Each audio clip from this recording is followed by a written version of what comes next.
किताब वही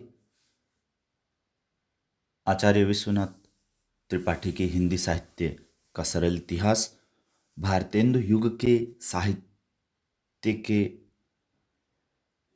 बारे में आज हम उपन्यास के बारे में चर्चा करेंगे। भारतेंदु का ध्यान उपन्यास लिखने की ओर भी गया था। उन्होंने एक मित्र को पत्र में लिखा, जैसे भाषा में अब कुछ नाटक बन गए हैं, अब तक उपन्यास नहीं बने हैं। आप या हमारे पत्र के योग्य सहकारी संपादक जैसे बाबू काशीनाथ व गोस्वामी राधाचरण जी कोई भी उपन्यास लिखे तो उत्तम। तो दो लोगों का नाम लिया था भारतेंदु जी ने, बाबू काशीनाथ व गोस्वामी राधाचरण जी का। इस युग में श्रीनिवास दास ने, परीक्षा गुरु और बालकृष्ण भट्ट ने 100 अजान और एक सुजान नामक उपन्यास लिखे। दोनों कृतियां मूलतः नीतिपरक व उपदेशात्मक हैं। भट्ट जी की रचना यथार्थ चित्रण और व्यंग्य विनोद से भरपूर है। भट्ट जी ने गद्य के बीच संस्कृत के श्लोक और उर्दू के चलते शेर खूब डाल देते हैं। भट्ट जी गद्य के बीच संस्कृत के श्लोक और उर्दू के चलते शेर खूब डाल देते हैं। राधा कृष्ण दास ने निसहाय हिंदू नामक उपन्यास लिखा, जिसका नाम यद्यपि निसहाय हिंदू है, लेकिन उपन्यास में हिंदू मुसलमान मित्रता दिखाई गई है। तो निसहाय हिंदू राधा कृष्ण दास जी का है और इसमें जो वर्ण्य विषय है वो हिंदू मुस्लिम मित्रता है। इस समय के सर्वाधिक प्रसिद्ध और लोकप्रिय उपन्यासकार बाबू देवकीनंदन खत्री हैं और इनके लिखे दो उपन्यास चंद्रकांता 1891 और चंद्रकांता संतति अत्यधिक लोकप्रिय हुए। ये अय्यारी और तिलिस्मी उपन्यास हैं। रोचकता एवं मनोरंजन ही इनकी विशेषताएं हैं। इन उपन्यासों की लोकप्रियता को रेखांकित करते हुए शुक्ल जी ने लिखा है, चंद्रकांता पढ़ने के लिए ही न जाने कितने उर्दू जीवी लोगों ने हिंदी सीखी। ये कथन है शुक्ल जी का। चंद्रकांता पढ़ चुकने पर वे चंद्रकांता की किस्म की कोई किताब ढूंढने में परेशान रहते थे। शुरू शुरू में चंद्रकांता और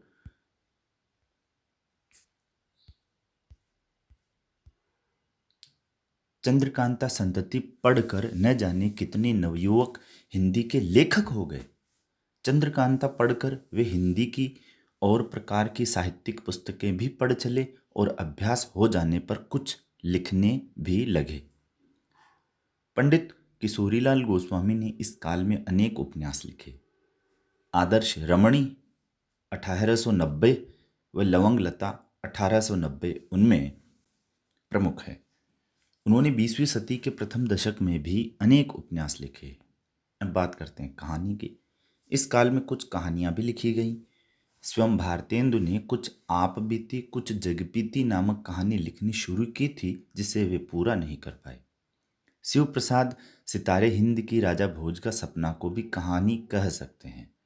अन्य प्रकार की रचनाएं भारतेंदु ने कश्मीर कुसुम और बादशाह दर्पण लिखकर इतिहास लेखन और जयदेव का जीवन वृत्त लिखकर जीवन चरित लिखने की प्रवृत्ति का श्री गणेश किया।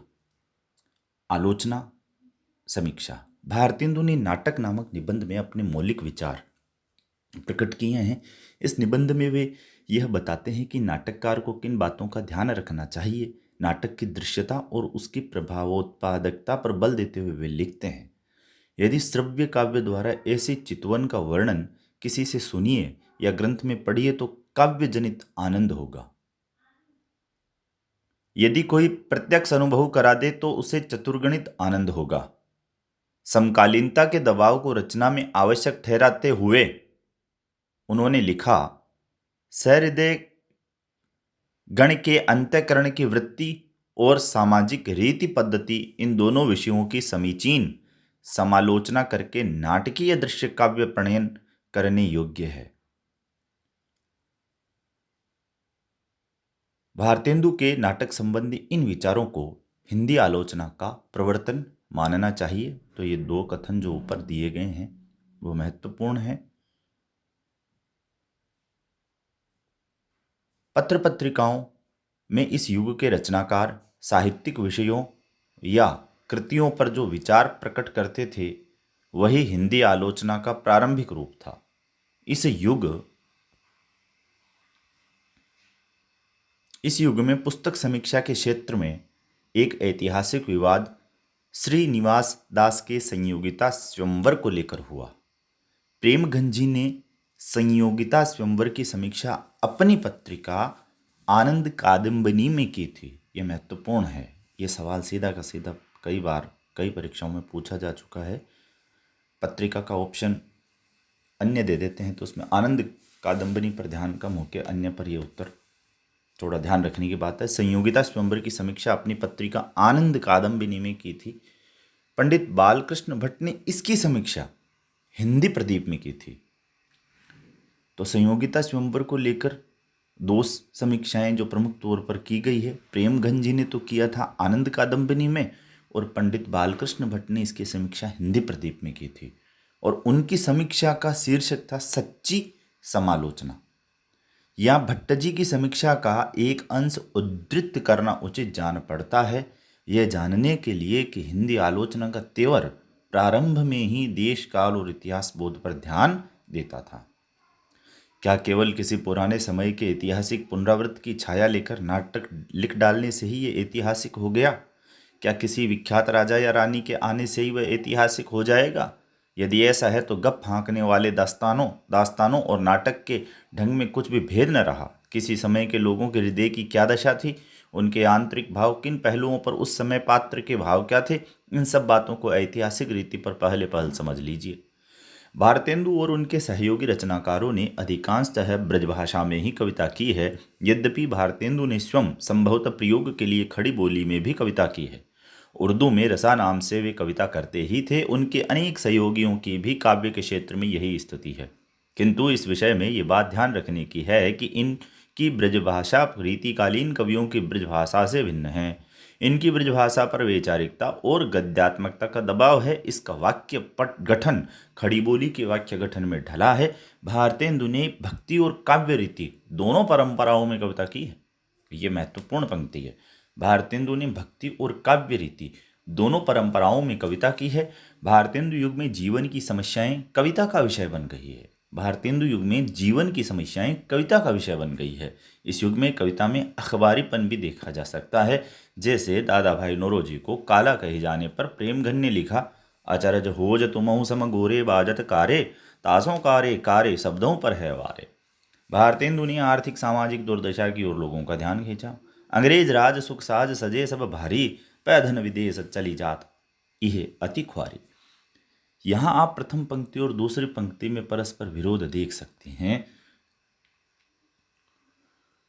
धन विदेश चली जात अपने आप में एक सपाट वक्तव्य लगता है, किंतु सहृदय श्रोता के चित्त में यह साम्राज्यवादी लूट, ढाका के जुलाहों के दमन, अकाल भुखमरी आदि का बिंब उदित करेगा। इन पंक्तियों की मार्मिकता इन्हीं बिंबों में है। जिन्हें इनका सबका बोध नहीं, वे ऐसी पंक्तियों को आज भी नीरस कहते समझते हैं।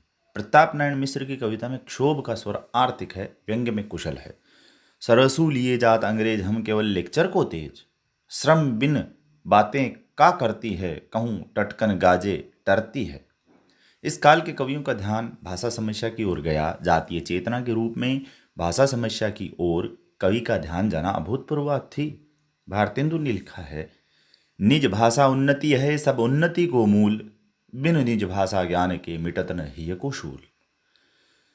भारतेंदु की प्रकृति पर कविताओं में भी देश की दुर्दशा और भविष्य के स्वप्न के विचार आ जाते हैं। इस प्रकार उनके यहाँ पुराने विषय नया बोध और नए संदर्भ जगाते हैं। ये बात प्रातः समीरन जैसी कविताओं में देखी जा सकती है। इस युग की कविता लोक प्रचलित काव्य रूपों की अभिव्यक्ति का माध्यम बनाती है। भारतेंदु ने खुसरो जैसी पहेलियां और मुखरियां लिखी। प्रताप नारायण मिश्र ने लावणी और आला लिखा। इस काल की काव्य भाषा की गद्यात्मकता की बात पहले की जा चुकी है। नए भावबोध की अभिव्यक्ति करने वाली कविताओं की भाषा अनगढ़ है। उसमें रीति काव्य की भाषा जैसा प्रवाह नहीं है। इसमें तत्सम और देशी शब्दों का प्रयोग बढ़ गया है।